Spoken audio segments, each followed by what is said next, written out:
जब मन में कोई आसक्ति ना हो। यह कथा तथागत ने श्रावस्ती के जेतवन विहार में एक भिक्षु के विषय में कही, जिसने अपना प्रयास छोड़ दिया था। भगवान ने उससे पूछा, क्या यह सत्य है भिक्षु कि तुमने परिश्रम छोड़ दिया है?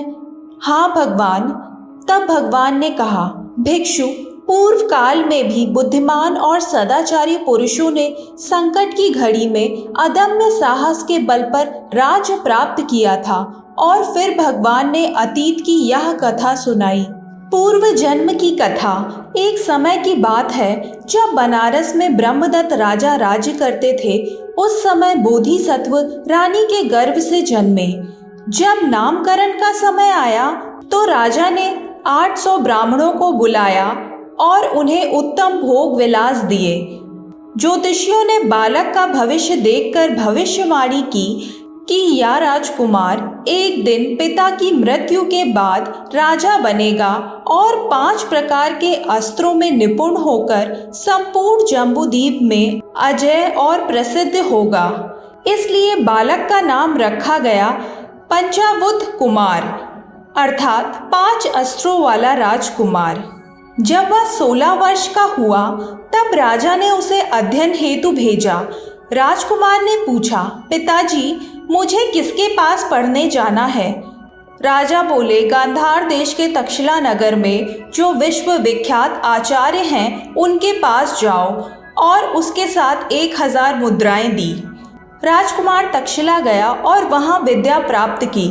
जब वह लौटने लगा तो गुरु ने उसे 5 अस्त्र, धनुष बाण, तलवार, गदा, भाला आदि भेंट किए। राक्षस से सामना।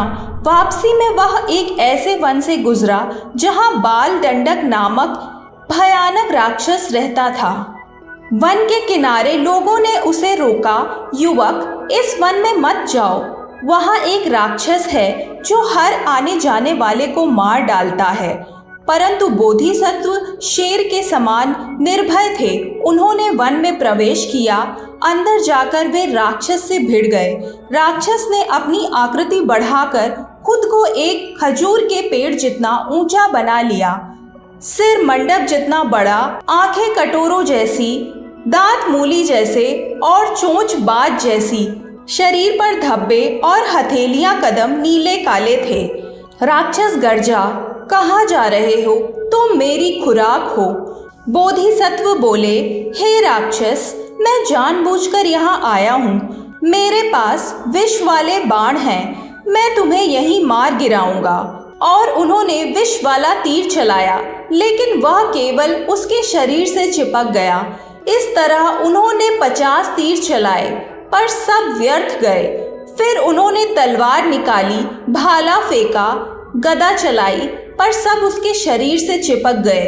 अंत में उन्होंने कहा, हे राक्षस, मैंने अस्त्र शस्त्रों पर नहीं, अपने आत्मबल पर भरोसा किया है। अब मैं अपने शरीर से तुझे चूर चूर कर दूंगा।